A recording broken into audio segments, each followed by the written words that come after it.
Now, Pittsburgh's best sports show is about to begin. Call us or tweet us. We got things to talk about on the Ireland Contracting Nightly Sports Call. All right, Ken, thanks very much. Good evening, everyone, and welcome to another edition of the Ireland Contracting Nightly Sports Call. We take your calls here every single night, and we do so again tonight at 412-575-2600. You can also tweet us at KD Pomp, at Paul Zeise, who's getting comfortable in his chair, which is almost impossible with these chairs. But Paul is joining us tonight as we talk about the events of the day, the week, and what lies ahead. This is your place to do it. Call 412-575-2600. On Twitter, it's at KD Pomp, at Paul Zeise. It is the Bordas and Bordas hotline. And we start with the Penguins, who are in action tomorrow, finally, after a couple of days of anticipation. The Penguins are a healthy group heading into this one. Dumoulin's a game-time decision, so is Zach Aston-Reese. And the Penguins will try to split at least on the road in New York. Paul Zeise of the Post-Gazette and 93.7 The Fan, I want to ask you about just being on the road. I think in a way it's good for the Penguins just because they're experienced. They've been through enough of this in the past that it's going to be a loud place. Nassau County Coliseum, they're back there. It's the old barn, as they call it. They're about to go after this into the Barclays Center again. So I expect a raucous crowd, but I know the Penguins know how to handle that. And quite frankly, if the Penguins win one, especially in game one, the pressure will be enormous on the Islanders in game two. Yeah, I mean, I think that's how every series is. I mean, if you win one of the first two games, what happens? You steal the home field or the home ice advantage, and then the other team understands where they're at. But again, in hockey, it really doesn't matter that much, does it? You just got to play well. I think the thing about the Islanders, the way they play, their style, their defensive style, and the system that they play, they also have the opportunity, Bob, to really frustrate the Penguins.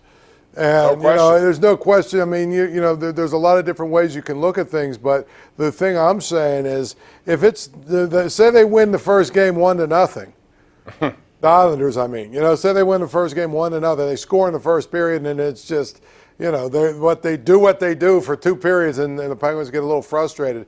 The second game, if they come out and they score first, now it becomes, the Penguins with some pressure on them, because it's kind of like, wow, this is a hard team to score against, and we're already down 1-0 in the series, and now we're down 1-0 in the game. So it should be fun. I mean, it should be a fun series in some ways. I think some people think the Penguins are going to win in 5. I think it's going to be at least 6.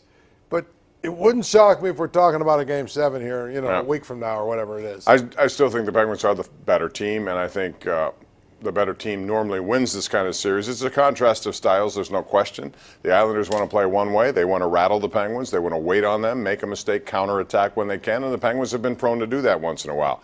Special teams will be big in this game. Valtteri Filppula is back for them. That's a good special teams add. They missed him in the time he was out. So they come at you with 4 lines, and I think their 4th line is one of the best in hockey. With Casey Zizekas, Matt Martin, and Cal Clutterbuck. Yeah. They rattle you a little bit, so we'll see how it goes. But I think the Penguins, it should be a fun series, a different series. I think the biggest question to me is where are the goals going to come from for New York? Islanders?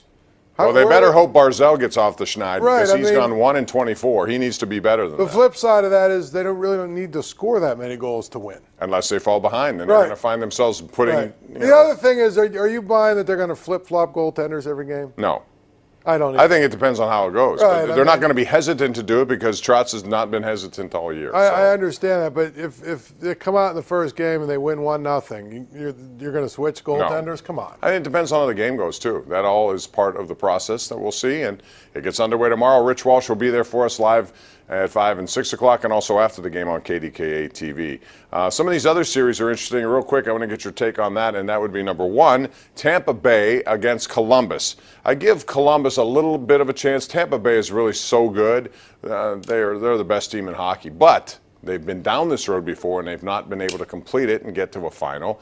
And then you have Boston-Toronto. Paul, your take on both those games, because I think Boston is a team to really watch out for. They are loaded. They can play any way you want. They have good goaltending. Toronto is kind of one-dimensional right now, young, and I think they're not going to be ready for this. No, I mean, I would agree with that. I think, one of the biggest things about it is Columbus, in some ways, are they really going to fire Tortorella You know, are they really might. going to fire him if he loses to Tampa in the first round? No, he'll be fired because he didn't take advantage of the trade deadline and didn't surge when they had to. That was a team that everybody thought once they made all those trades, Matt Duchene comes in there, look out, Jeff DeZingle, watch out, and then all of a sudden they didn't do anything.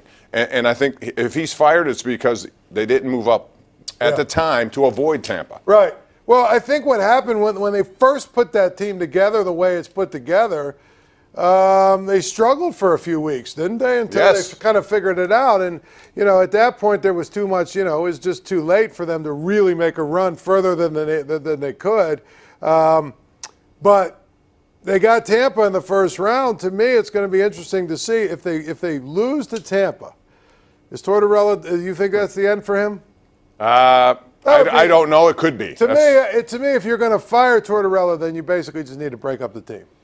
I don't know if they'll do, although they're going to lose guys like Bob Grosky and Panarin. Both are unrestricted free agents. We got to take a break. It's 412-575-2600. We invite your calls here tonight. We'll also tell you about Chris Archer, who was suspended today by Major League Baseball. We'll get into that discussion, and we'll also talk about the Steelers and their preseason schedule. It's all coming up. If you have a Masters pick, let us know what that is as well.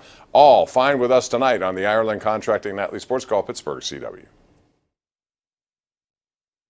The Ireland Contracting Nightly Sports Call is brought to you by Ireland Contracting, celebrating 25 years as Pittsburgh's #1 home exterior expert in roofing, siding, windows, and gutters, where honesty and integrity still matter.